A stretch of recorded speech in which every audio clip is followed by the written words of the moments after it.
요즘 불교 박람회를 보면은 거기에 과연 오는 젊은이들이 불교에 대한 관심 자체가 불교 자체에 대한 관심인지 아니면 불교적인 어떤 것들이 일종의 힙해서 일종의 트렌드처럼 따라가는 건지 전 좀 후자 같은 느낌이 많이 들어요. 불교가 소비되고 있는 방식, 대중문화로서 소비되는 이것이 한국 전통 불교가 지금 준비가 되어 있느냐? 저는 조금 아닌 것 같다. 뭔가 좀 적극적인 좀 준비가 필요하지 않을까?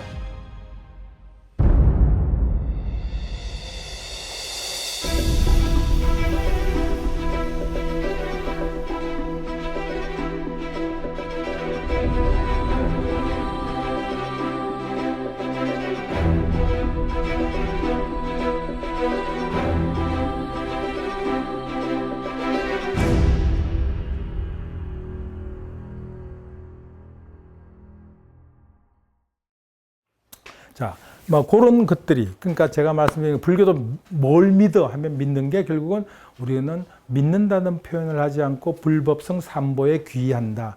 그 세 가지 요소들을 나의 삶의 피난처, 삶의 의지처로 삼는다라고 하는 것. 또 그것에 대한 어떤 믿음의 대상이 아니고 그것은 내가 확인하고 실천하고 증명해야 될 어떤 내용들이라는 것이고. 또 그것을 구체적으로 하는 데는 개정해 사막이라고 하는 것들이 늘 제공되고 있다는 거. 그 다음에 여기에서 개라고 하는 것은 우리 어떤 그런 일종의 어찌 보면 자비이사를 실천한 것도 개에 해당한다고 볼 수 있겠죠. 그러나 더 중요한 것은 자기 마음의 어떤 것들을 스스로 통찰해서 제어할 수 있는 힘은 결국은 정해 과정에서 온다는 것 말씀드리겠습니다. 그 다음에 이제 불교가 지금 처하고 있는 21세기에 들어와서 아주 새로운 국면에 처해 있습니다.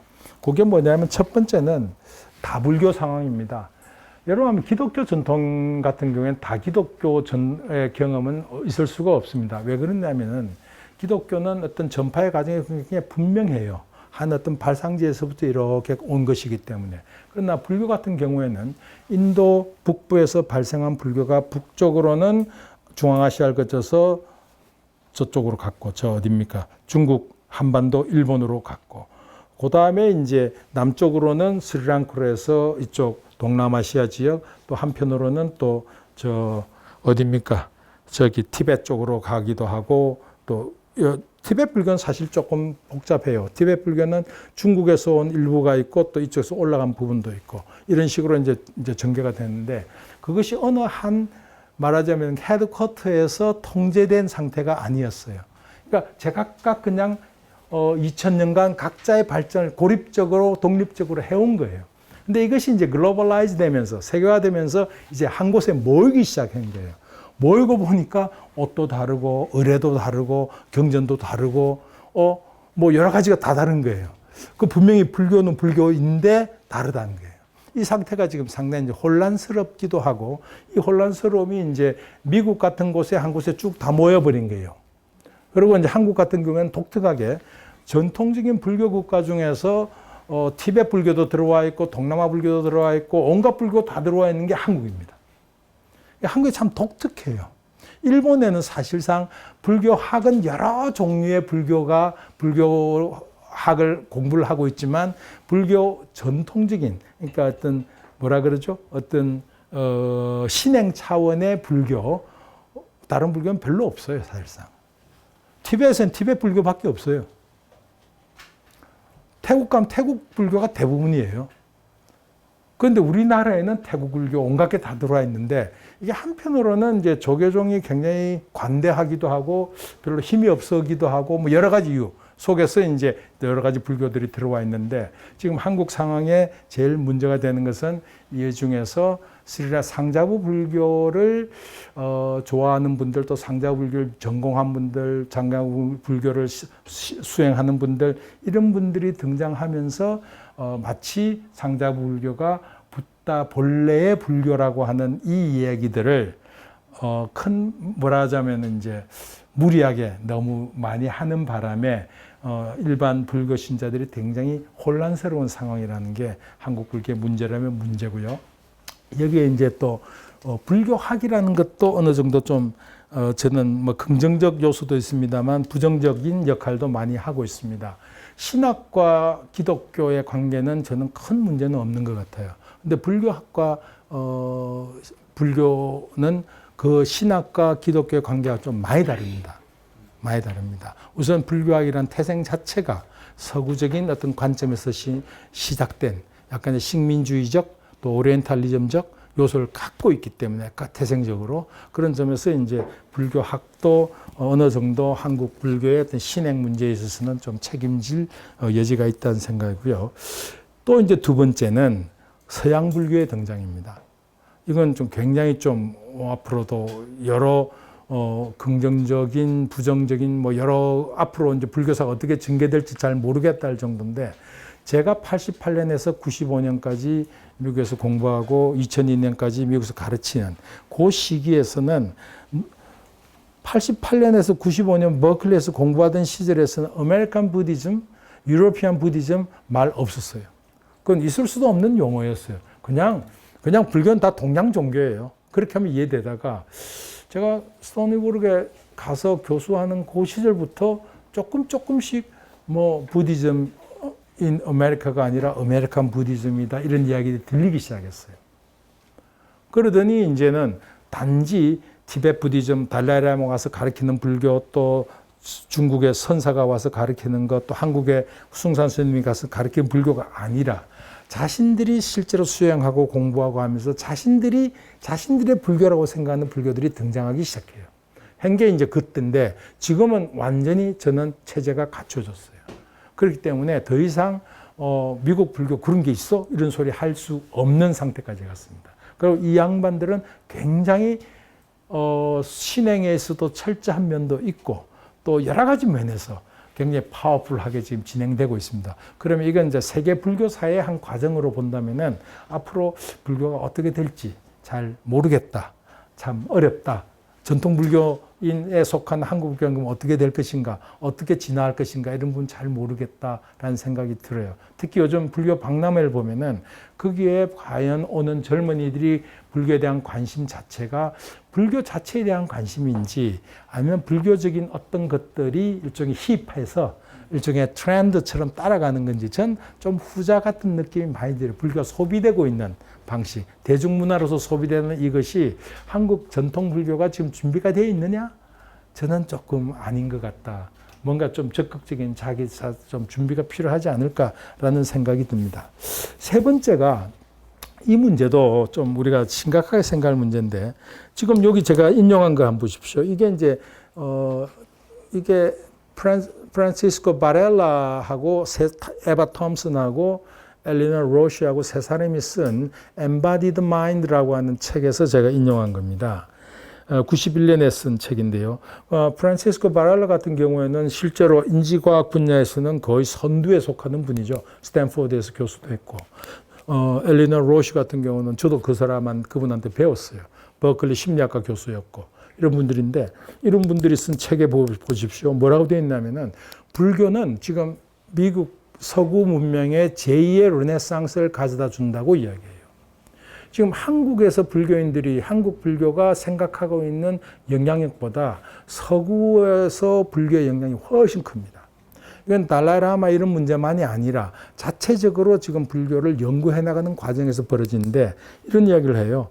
동양 철학의 재발견, 특히 불교 전통의 재발견은 유럽의 르네상스 시기 그리스 사상의 재발견만큼이나 서양 문화사에서 중요한 의미를 갖는 제2의 문예부흥이다라고 이야기해요. 그러면서 그리스 문화를 알게 된 첫 번째 르네상스보다 지금의 르네상스가 더 좋다. 그 이유는 첫 번째 르네상스의 경우에는 우리는 텍스트만 갖고 있었고 실제로 그 옛날 걸 갖고 왔으니까. 그런데 지금은 옛날 텍스트도 있고 지금도 그에 따라 수행하는 수행자들 만날 수 있기 때문이다. 이렇게 이야기해요. 근데 이제 이게 왜 제가 이게 좋은 점, 나쁜 점이 다 있냐면은 좋은 점이라고 하는 것은 불교가 갖고 있는 전통적인 어떤 보캐블러리들, 어휘라고 하는 것은 오늘날 이해되기가 참 어려운 단어들인데 이것이 인지과학이나 심리학을 통해서 새로운 언어를 얻게 되는 것은 굉장히 좋은 점 같아요.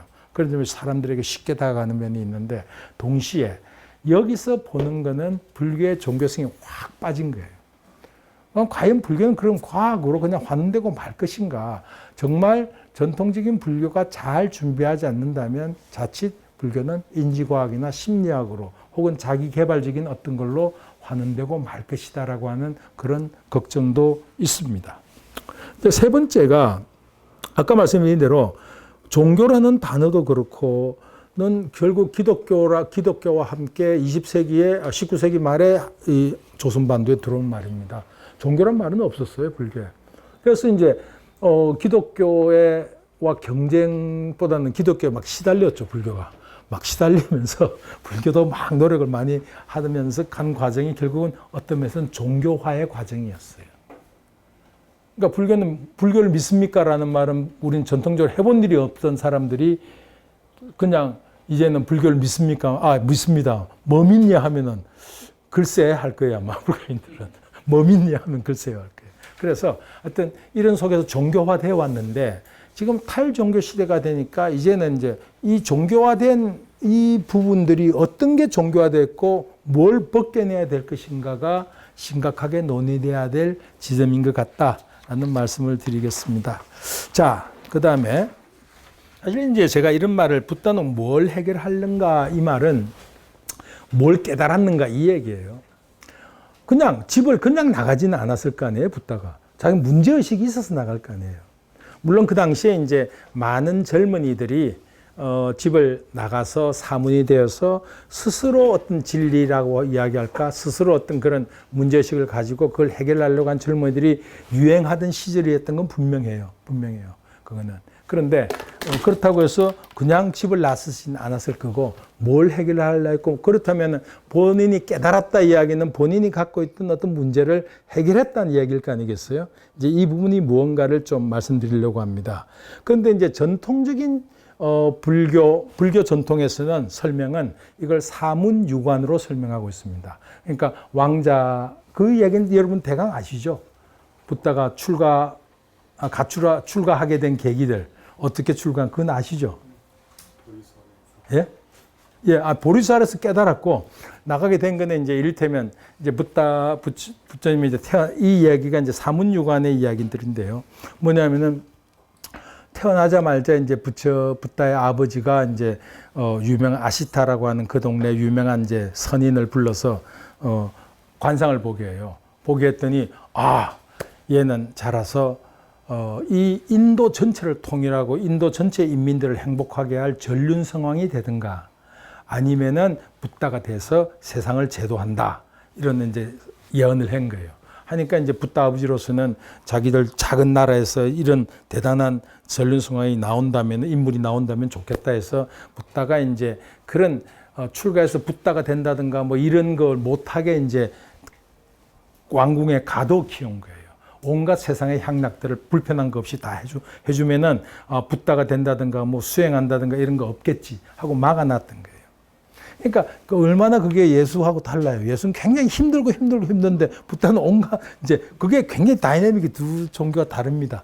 그래서 그러다가 이제 붓다가 어느 날 밖에 하도 이제 깝깝하니까 안에서 온갖 향락을 다 즐기다가 깝깝하니까 이제 어딘가에 좀 나도 소풍 가야 되겠다 해서 소풍을 나왔다가 마주친 게 어떤 노인을 마주치게 되는데 너무 추하게 늙은 노인을 마주치고 그 다음에 아픈 사람 마주치고 그 다음에 또 죽어서 이렇게 장례 치르는 시신을 보게 되고 이런 과정 속에서 나도 저래 되느냐 했더니 노병사는 피할 수 없다. 소리 듣고 안 되겠다. 나도 출가한다. 이런 어떤 얘기들이에요. 그게 사문유관 이야기인데 그 얘기는 사실 그 텍스트 자체가 붓다 열반 부처님 활동 시기로부터 한 500년 뒤에 만들어진 텍스트입니다. 그 이야기는 이제 그래서 이 얘기는 일종의 이제 붓다의 어떤 깨달음이라든가 붓다의 수행이라든가 이것이 인류의 보편적인 문제 늙고 병들고 죽는 이 문제를 해결하기 위한 본인의 개인적 문제가 아니라 이런 보편적인 문제 해결을 위해서 출가했다라고 하는 것을 좀 강조하는 그런 이야기 같아요. 그리고 일종의 이제 거대 담론이죠. 근데 실제로 부처님은 이제 생로병사 문제를 해결하기 위해서 출가했다 하지만 실제 그 깨달음 내용 자체가 아프지 않고 늙지 않고 죽지 않는 거를 달성한 것은 아니죠. 그런 점에서 이제 이건 조금 우리가 다르게 해석해야 될 지점들이 있습니다. 그래서 저는 조금 더 이제 다른 어떤 이 얘기를 경전 속에서 여러분들에게 소개하려고 합니다. 그게 뭐냐면은 붓다가 이런 이야기예요. 내가 깨닫지 못한 보살이었을 때, 그러니까 수행할 당시 혹은 내 청년 시절에 나는 삶의 기쁨이 무언지, 슬픔이 무언지, 그것으로부터 벗어나는 해방이 무언지가 궁금했다. 그래서 출가했고, 출가해서 내가 기쁨이 무언지, 슬픔이 무언지, 해방이 무언지에 대한 통찰이 없었다면 나는 깨달음을 얻었다고 선언하지 않았을 것이다. 이 이야기는 자기는 이 문제를 해결했다는 거예요. 근데 얼핏 들으면은 삶의 기쁨, 슬픔, 이것으로부터 해방 이러면은 뭐 어떤 개인적 심리적 문제 같지만 사실은 여기에 담겨 있는 이야기는 붓다의 이제 여러 다른 이야기와 맞아서 같이 이해하셔야 됩니다. 그게 뭐냐면은 붓다가 생각은 이 세계라고 하는 것은 우리가 경험하는 것 이상 없다고 생각해요. 없어요. 실제로. 불교는 처음부터 이 부분 여러분들이 이해하신 게 굉장히 중요한데 우리가 세계라고 하는 것은 우리가 경험하는 것 바깥에 어떤 것도 없다. 그런 점에서는 굉장히 또 불교 무신론적인 어떤 측면이 있어요. 그러니까 이제 그 지점에서 우리가 기독교와 굉장히 구별되는 지점들이 있는 거죠. 기독교에는 사실은 우리가 지금 경험하고 있는 이 세계보다도 더 근본적인 어떤 것들이 지금 있다라고 하는 것을 전제하에서 하지만 불교는 아무것도 없다. 내 경험. 이건 거의 어떤 면에서는 휴움이 이야기하는 경험 외에 내가 다른 걸 찾을 길이 없다라고 하는 이야기가 딱 같은 거예요.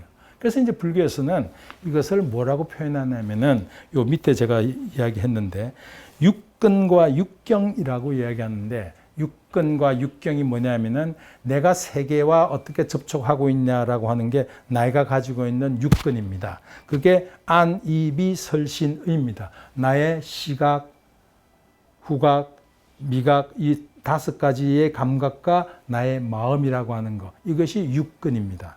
그리고 이 육근에 대해서 각각의 대상이 색, 성향, 미촉법이라고 하는 요 부분입니다. 그래서 결국은 색, 소리, 그죠? 색이나 어떤 형태들, 그 다음에 소리, 냄새, 맛, 촉감, 감촉, 그 다음에 심적 내용. 그거 왜 아무것도 없다는 거예요. 이 두 개가 만나는 게 12처인데 우리의 경험, 이 12처 외에 어떤 것도 없다는 거예요. 다 그건 우리의 개념이고 우리의 관념적인 것일 뿐이라는 겁니다. 그래서 여기서 본다. 그런 데다가 여기에 붓다가 자기 수행을 통해서 발견하게 된 사실은 의식이라고 하는 것이 별도의 우리의 마음이라고 하는 것이 우리의 몸과 분리된 혹은 독립적인 별개의 기관이 아니라 같은 거라는 거예요. 그게 이제 뭐냐면 여기에서 의식이라고 하는 것은 몸은 마음이 발생하는 조건이고 마음은 몸을 경험하기 위한 조건이다. 이거는 심신, 몸과 마음의 관계에 있어서 지금 현재 인지과학에서 최근까지 얘기한 그야말로 마지막 정설이라고 저는 생각합니다. 심신의 이론에 대해서 몸과 마음의 관계에 대해서는 철학사적으로도 많은 이야기들이 있어 왔겠지만 지금 최근에 와서는 몸과 마음의 이 관계는 여기에 표현대로 몸은 마음이 발생하는 조건, 우리의 5가지의 감각, 여기에 안입이 설신이라는 거 없으면 우리의 의식은 발생할 수가 없습니다. 없습니다. 그러니까 여기서 표현하자면은 건전지에 잘 표현한대요. 우리가 플러스 마이너스를 2개를 딱 붙이면 어떻게 됩니까? 전류가 흐르죠. 그게 의식입니다. 의식이 별도에 있다는 게 아니에요. 플러스와 마이너스가 합쳐질 때 그때 의식이 발생하는 거예요. 그러니까 제가 오늘 발생한다는 말 계속 쓸 텐데 우리의 의식이다, 우리의 경험이다 건 전부 발생하는 것. 플러스 마이너스가 연결돼서 발생하는 이 어떤 부분들을 이야기하는 겁니다. 그래서 제가 여기에 건전지라고 하는 표현을 쓴 겁니다. 그러니까 사실 이제 붓다 당시 인도 사회가 모든 어떤 근본적인 어떤 수행과 종교의 문제는 고의 문제를 어떻게 이해할 것인가, 고를 어떻게 고를 없앨 것인가 이 문제였어요. 이 문제였는데 그건 제가 말씀드린 대로 이제 기독교에서 원죄와 같은 그런 개념처럼 불교에서 고의 문제가 이제 핵심인데 이 고라고 하는 것이 실체적인 것이 아니라 발생하는 것이다. 그러니까 발생한다는 말은 지금 우리는 굉장히 쉽게 써요. 왜냐하면 발생한다는 것들이 어떤 사물이 존재하느냐 있느냐 없느냐의 문제가 아니라 발생한다라고 하는 그 관점은 철학사적으로는 대단히 그 당시로서는 새로운 것이었어요. 왜냐하면은 적어도 우리가 발생한다는 것들을 흔하게 그냥 일상적으로 쉽게 알 수 있는 것, 본래 있던 것이 아니라 발생한다는 것을 최초로 알게 되는 것들이 어떤 것들이죠? 지금 여러분들은 번개가 발생한다는가라고 생각하죠. 번개 있는 겁니까? 없는 겁니까? 있기도 하고 없기도 하잖아요. 번개는 전염병은 있습니까? 없습니까? 전염병. 지금 있어요? 지금 없죠. 번개도 지금은 없죠. 그렇다고 없다고는 할 수 없고 있죠. 발생할 가능성이 있죠. 전염병도 그렇고 화재도 그렇고 산업재해도 그렇고 다 발생하는 것들이잖아요. 그러니까 사실은 우리가 뭐가 발생한다는 것들을 알게 되는 것은 자연과학에서는 적어도 현미경과 망원경이 등장한 이후에 알게 됩니다. 그전에는 하늘이 어떤 주는 재앙으로 생각했던 것들이죠. 그런데 사실 우리의 지금 마음이라고 하는 것, 나라고 하는 것들이 발생한다는 생각은 해보셨어요?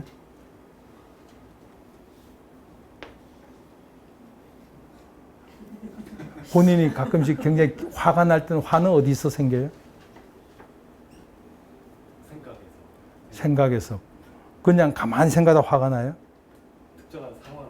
특정한 상황. 그 상황이 외부적 조건이기도 하고 내 마음속에서 갑자기 벌어진 생각이기도 하고 어떤 색깔을 보든가 어떤 소리를 듣든가 어떤 사람을 만나거나 상황에 처하거나 화가 발생하는 거죠.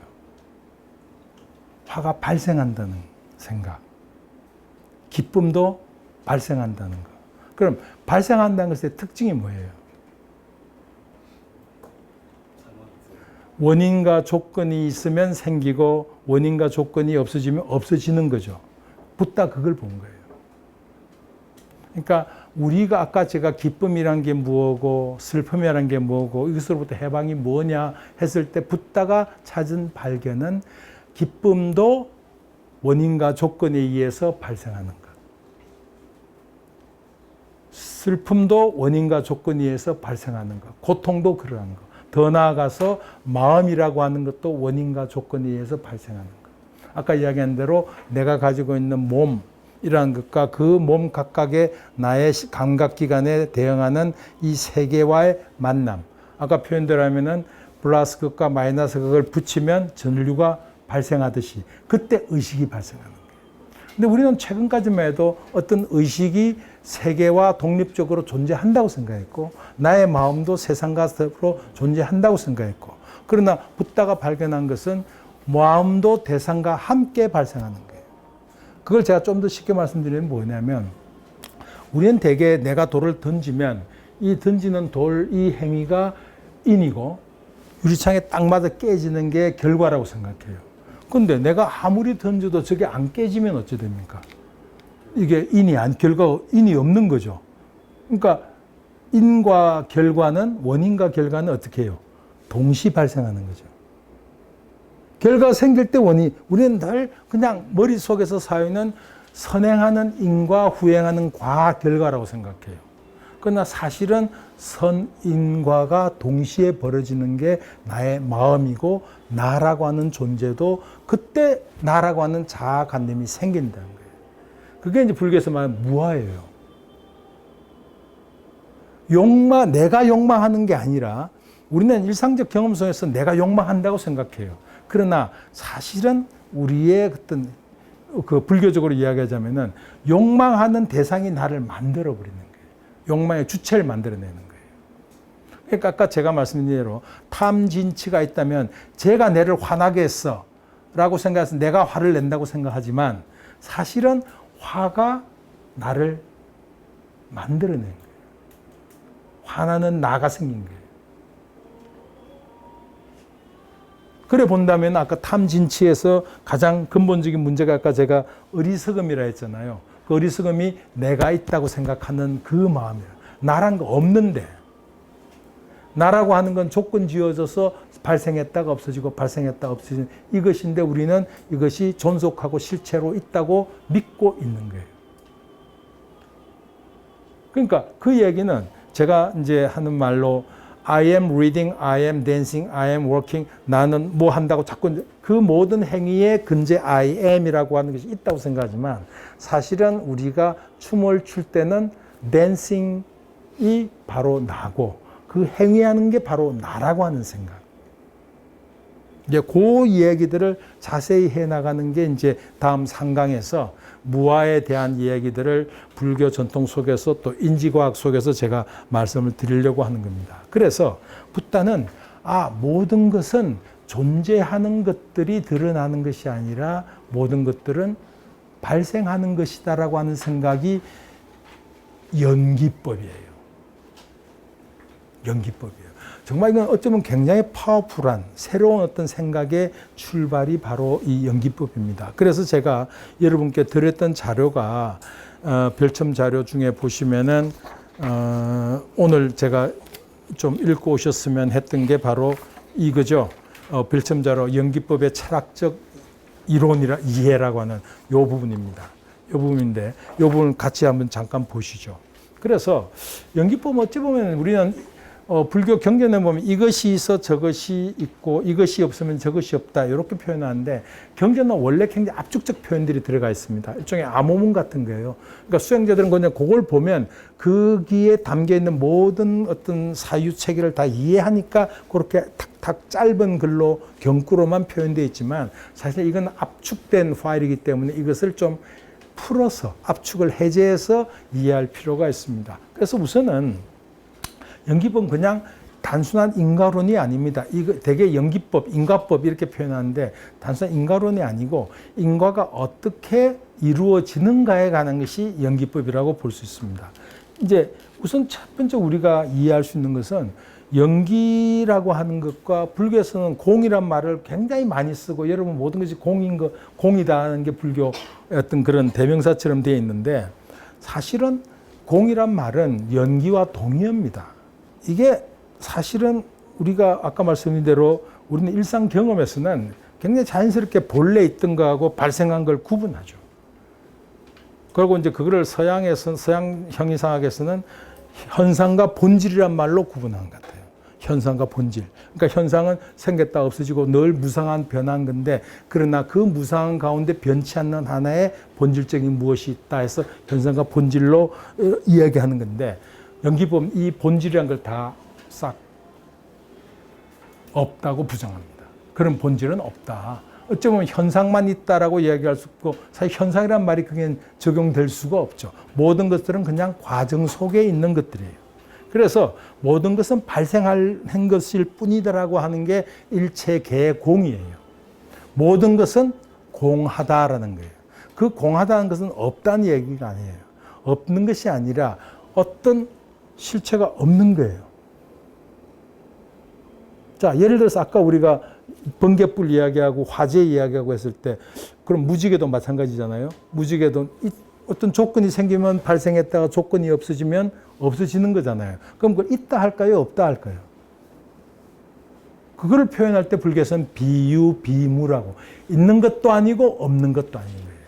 근데 그걸 그 말만 딱 놓고 보면 사람들이 불교 뭔 말하는지 모르겠다 하지만 사실은 불교 입장에서는 있는 그대로 표현한 거예요. 있는 그대로 표현하니까 비유, 비무 있다고 할 수도 없어. 그러나 또 없다고 할 수도 없어.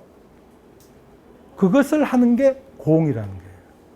그래서 공색적 시공 우리가 볼 땐 저것이 눈에 뭔가 있어 보이지만 그러나 이건 발생한 것이기 때문에 없는 거야. 색적 시공인데 그걸 자꾸 그렇게만 이야기하면은 공이라는 게 마치 모든 것의 본질인 것처럼 오해되기 때문에 거꾸로 다시 공즉시 색 이렇게 이야기하는 거예요. 그래서 사실은 불교 입장에서 모든 것은 발생한 것일 뿐 나라고 하는 것도 발생했다는 거예요. 그래서 무아라고 이야기하는 거예요. 내가 세상을 본다고 하지만 저 빨간색이라고 하는 건 빨간색이 지금 우리는 과학이 발전해서 다 알아요.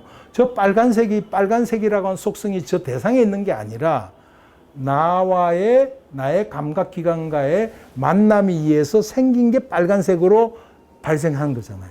빨간색이 저기 있는 게 아니잖아요. 그럼 그 우리는 지금 빨갛다고 보지만 사실은 공이야, 저게. 나하고 만나서 빨간색일 뿐이라는 거예요. 그게 불교에서만 일색즉 시공, 공즉 시색의 의미가 바로 그런 의미로 이야기하는 거예요. 나는 있기도 하고 없기도 한 거예요. 매번 나는 새롭게, 아까 그러니까 틱나탄 스님 이야기가 간다고 하지 마라. 나는 지금도 오고 있다. 간다 온다라고 하는 그런 게 아니라 난 매번 새롭게 지금 만들어지고 있는. 그러니까 사실 5분 전에 나는 지금 없어요. 나 지금 내가 있다고 할 수도 없는 게 나는 지금 말하는 이 순간에도 나는 가고 다른 또 어떤 조건 속에 나가 또 생기는 이런 방식으로 사유하고 있는 거예요. 불교에서는.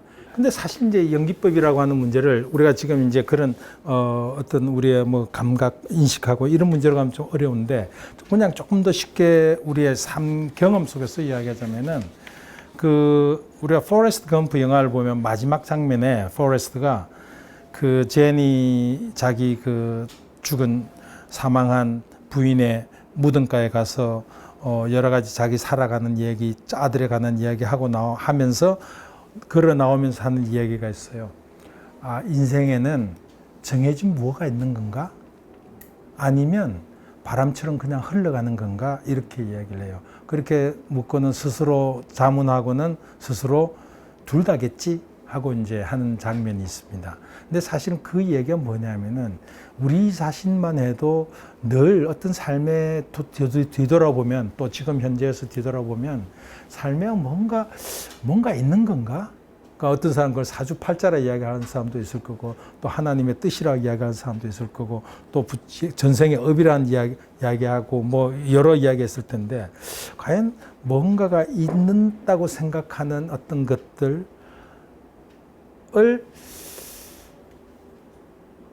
여러분은 어떻게 생각하세요? 그러니까 어떤 뭔가 있는 건지 아니면은 아니야 그런 거 없이 그냥 바람처럼 그냥 그야말로 우연이야 모든 게 이런 건지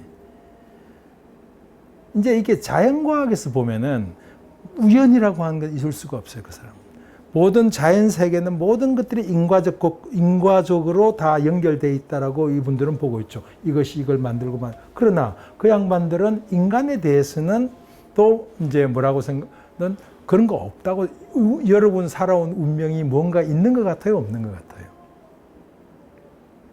그러니까 없다고 생각하는 것은 일종의 허무주의죠. 있다고 생각하는 절대주의죠. 그 어떤 절대주의라는 건 뭐냐면 궁극적인 근거가 외부에 어딘가 있다고 그게 이제 우리가 근거하려고 하는 생각들이 절대주의로 한다면은 불교의 연기법은 둘 다를 부정해요. 뭐냐면 절대적인 건 없어. 본질 뭐 그런 거 없어. 그러니까 뭔가 하나님이 이 세상을 창조할 때 어딘가 그 새겨놓은 진리 이런 건 없어. 우리가 만들어가는 거야. 그렇다고 해서 아무렇게 그냥 바람 부는 대로 만들어지는 그런 것도 아니야. 그런 어떤 우연도 아니고 필연도 아니라는 거예요. 그게 연기예요. 그게 무슨 표현을 하자면은 자, 우리는 우유를 가지고 치즈를 만들 수도 있고 버터를 만들 수도 있고 요구르트를 만들 수 있어요. 그래서 불교 이걸 연기법으로 이야기하자면은 이 우유는 인이고 이 인이 반드시 필연적으로 버터가 되는 건 아니잖아요. 이 우유에 어떤 조건을 가하느냐, 온도와 효모와 물리적인 작용을 어떻게 가하느냐에 따라서 버터가 되기도 하고 효모가 되기도 하고 요구르트가 되기도 하고 썩어버리기도 하고. 그러면 이것과 버터 관계는 필연이 아니에요. 그렇다고 우연도 아니에요. 그러니까 이 인이 어떤 연을 만나에 따라서 과가 만들어지는 거예요. 그거를 인연, 화합, 생기라 해서 그걸 연기라고 하는 거예요. 인과 연, 인이라고 하는 건 primary cause고 연이라고 하는 건 secondary causes. 여러 가지 온도, 효모 이런 것들이. 그러니까 한 인간이 태어나서 어떻게 살아가느냐 하는 것은 본인이 갖고 있는 환경적인 것, 또 본인의 어떤 그런 생물학적인 것, 또 의학적인 것, 이런 것들이 뭐가 정해진 것은 아니에요. 그러나 어떤 상황을 만나냐에 따라서 이거는 자기가 결정할 수 있는 것들이 있는 거예요. 그래서 연기법이라고 하는 것은 제가 여기 말씀드린 대로 연기적 세계 속에서 인간은 경험을 변형하고 자신의 삶의 방향을 스스로 구성할 수 있는 존재다. 그러니까 우리는 되게 환경 결정론적으로 이야기하는 경우들이 많거나 생물학적으로 아까 DNA, 진 이런 이야기하고 지금 굉장히 과학이 발달하다 보니까 그런 과학적 인과에 굉장히 매달린 경향이 있는 것 같아요. 또 맹신하는 경우도 있는 것 같아요.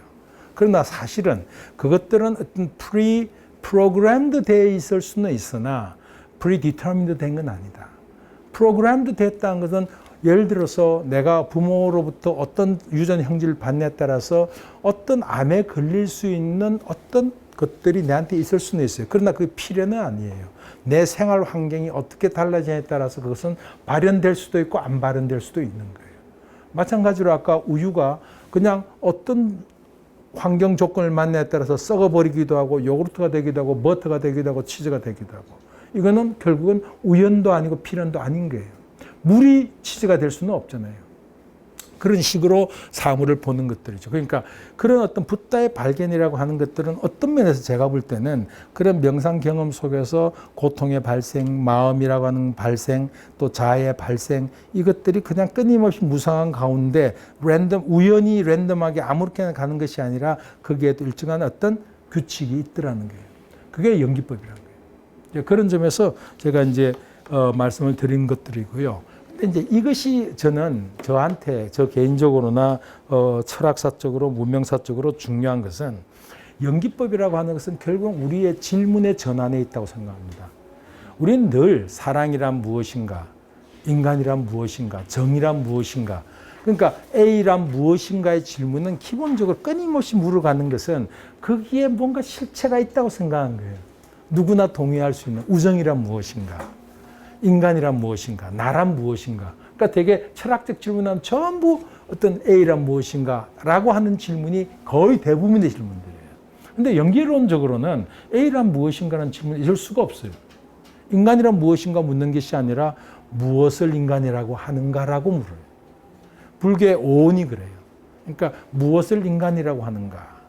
그러니까 그런 점에서 불교는 어떤 경우에도 ultimate concern, 어떤 궁극적인 어떤 것에 대한 관심의 종교는 아니에요.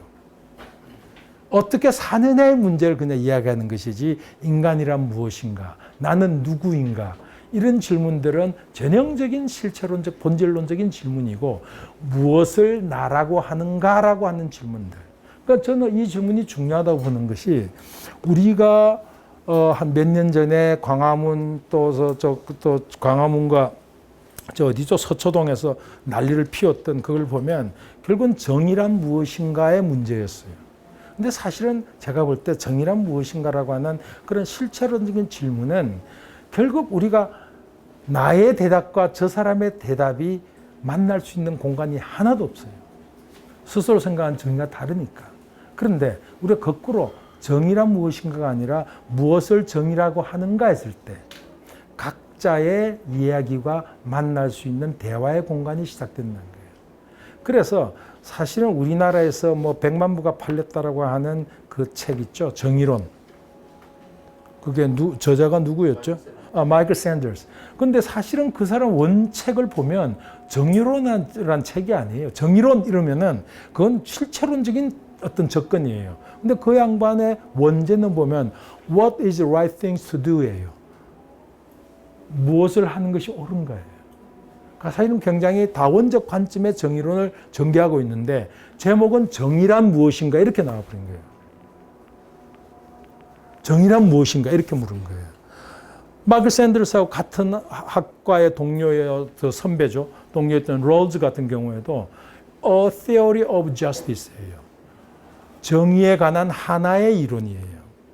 그건 어차피 정의가 갖고 있는 다원적 차원을 우리가 염두에 두고 있는 이야기들인데 정의론 이러면 사람들이 그때 다 정말 정의란 무엇인가 싶어서 그 책에 답이 있을 줄 알지만 실제 거기에는 정의에 관한 딜레마적 상황들만 나열되고 있는 거고 그게 사실 우리의 현실이에요. 그게 있는 그대로의 전 여실한 모습이지 정의란 무엇인가는 누군가의 데피니션이에요.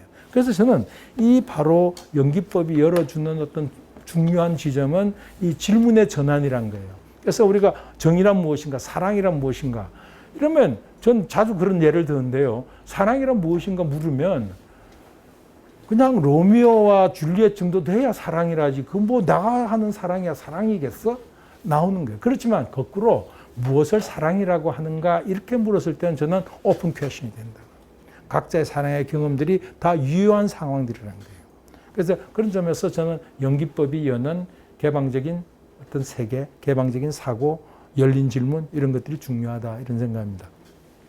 오늘 제가 충분히 좀 말씀 잘 못 드린 것 같아요. 왜냐면 머리가 이렇게 잘 정리가 안 되는 면이 있어서 좀 죄송한 면이 있고요.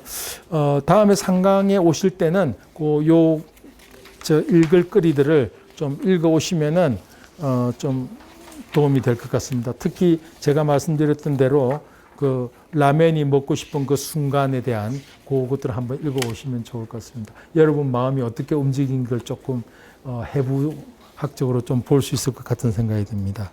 예, 오늘 좀 시간을 제가 남겼으니까 질문 있으면 질문해 주십시오.